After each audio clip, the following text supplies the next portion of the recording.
The Adamson Collection is comprised of around 5,500 drawings and paintings and around 600 sculptural objects created in the art therapy studio at Netherne Hospital in Surrey by individuals who were compelled to live there between the beginning of the art therapy programme in 1946 and 1981, when art therapist Edward Adamson, nowadays considered the father of art therapy in the UK, retired.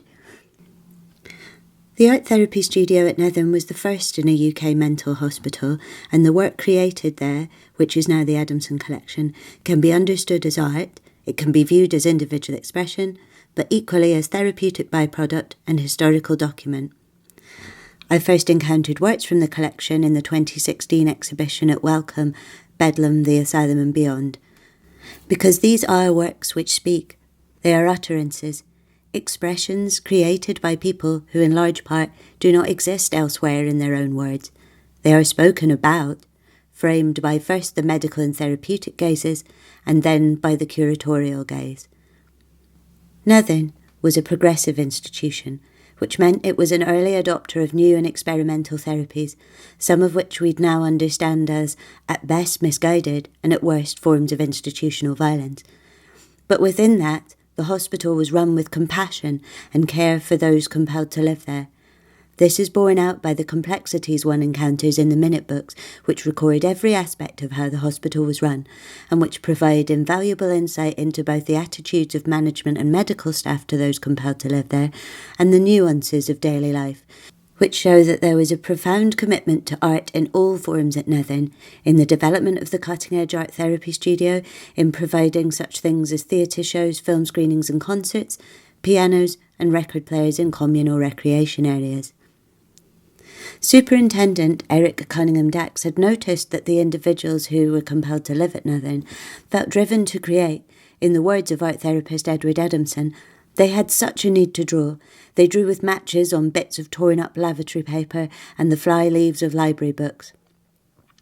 At first, he gave lessons, arranging still lives and giving classes, but soon realised open, unguided creation, an opportunity for people to, in his words, express themselves so freely, was of immeasurable benefit, and that even crossing the grounds to attend the studio was part of that therapeutic experience. While many drawings in the Adamson Collection clearly depict painful emotional states and express feelings of hopelessness, distress and despair, an equal number document social history and autobiographical subjects, places within Surrey, scenes from hospital life. The art, made at Netherne, often tells us less about diagnosis or disorder and more about the person and their need to survive, their life before hospital. I also understand that within their lifetimes, the experiences of these individuals were framed by the stigmatising question, what is wrong with you? And that their senses of self and lives within the psychiatric system were shaped by that. Equally, they were shaped by lack of privacy, proximity to ward mates who were strangers, often displaying disturbed and disturbing behaviours, and by constant subjection to the surveillant gaze.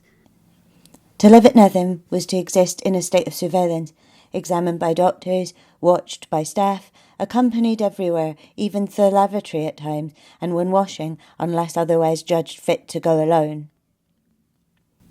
It is glaring in the photographs how inured those depicted are to the surveillant gaze, uninterested in the camera and the photographer behind it. The few shots in which an individual returns the camera's stare, defies it or expresses resistance, are quite shocking. My work draws together medical humanities texts, oral histories which cover the time period both at Netherne and other contemporary institutions, as well as two abnormally abundant archives, the Adamson Collection itself, cared for by the Adamson Collection Trust in collaboration with Wellcome, who hold the collection on their behalf in its archive in London, and the extensive collection of photographs taken at Netherne in 1958, which are available to view at Surrey History Centre. The photographs give invaluable context to the collection and lives of those who made it, reminding us that while it's understandable to think of those depicted as having been typified by institutionalisation and medicalisation, it is the case that especially for those who resided at Netherne for many years, or even decades, the hospital represented their domestic and working life, evidencing a need to contemplate dailiness and the quotidian as instrumental parts of their experiences there. I would assert that meals, dances in the recreation hall, occupational therapies and employment in the print shop, farms, kitchens, etc. were as much part of the individual's lives as psychiatric treatment, medication and the lack of privacy and agency which we all understand as being uppermost in their experiences. For the purposes of this work, I consider myself a writer engaged in the work of scholarship.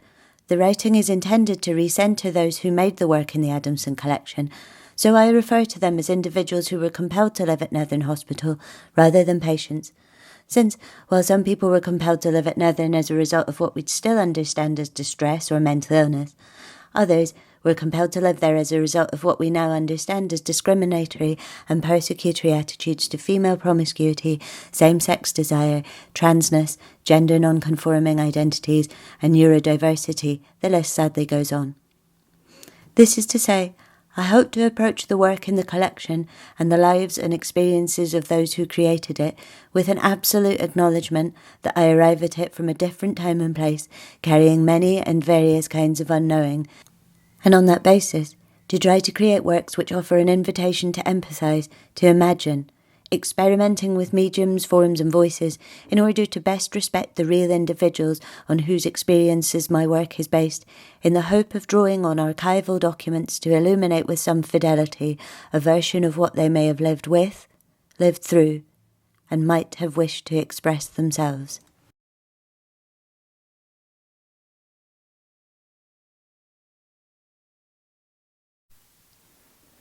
The Bull. Splines of light scatter the yard through the shed slats, motes, pollen, chaff, the unmarked matter of the world falling through the shafts. This air is unmistakably morning, unmistakably crisp, the apricity of an untried sun beginning to warm the straw and dried mud under the bull's sure footing as it jostles against its bonds. His handler, too, muscled, their latent kinesis captured, an evident strain in his holding a rope hitched to the ring in the bull's steaming snout, its rolling eye and rippling shoulder giving lie to the amiable contract between what is wild and the domestication of that wildness. On the man's set face, a learned methodical caution, knowledge of his power, passing from fist to beast, the palpable vibration of control.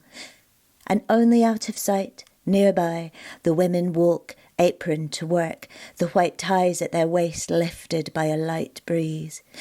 Inside, small works on long benches, their rote, digestible tasks wait to be repeated. The laundry, hectic with steam and sheets, sees this traffic of sweat, dreams, unquiet sleep boil away. Loaves rise in the bakery, napkined under cloth, babied, their soft bodies rising in the warmth. Next door, in the butchery, a knife between the ribs, cleaves flesh into steaks which drop to the slab with a dunt. And in the kitchen, tumbling peels, onion skins gather in heaps, pots percussion flashing, voices leaking down long corridors towards set tables in the dining hall which hunger towards lunch. Elsewhere, another tiled room, instruments hot from the autoclave are laid, straps, a pillow, and the bed, which later will be hollowed, pressed heels furrowing the sheet. All the time, over the wall outside, others circle the airing courts, commuting from moment to moment, becalmed. They too understand the work of being placid, held at the end of a rope, yoked to a ring and a handler. And in the yard, the bull and the man, pulling at each side of a compact, unequal forces at that moment held in balance.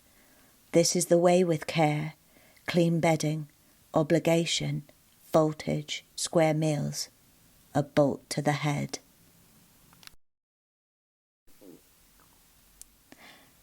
The night readers.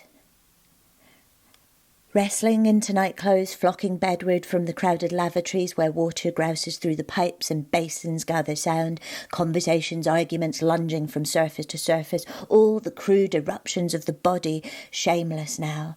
Someone singing lightly in the smell of piss and mint. Earlier, medications, sleep, For those most restless in the small hours, those most lost who wake afraid and wander, seeking, someone always rouses, always looking for themselves, a child, a mother, love, some other home. Sleep can be cruel that way, its heedless talent for forgetting, then for shock. I never knew such hells could come for people in their own beds. We are attuned to exclamation, each begets another, like every dog in the neighbourhood barking at the first. All night, coughs and tossing, gassy bodies, hypnic jerks and nightmares maundering through the darkness, mangling around in our blankets, pressed close, closer even to our wardmates than those we chose to have our nights with, the restive grappling at rest. But after the settling, tensile peace. Always the time arrives, the slowly softening air, and almost quiet, almost like love, I lie awake in this hour least stolen from myself, or even borrowed back, watching the night readers held in their halo of light. They have set us into our beds, like boats, and launched us onto our seas with the steady vigilance of a lighthouse. Their hovering half-attention strobes regularly over the ward, their open books, their consciousness neither here nor there, never fully submerged in story or present in this half-dark refuge. Neither a happy ending, nor the whole and hollowing truth of what can happen to a life which veers off course and travels too far from the journey which was intended.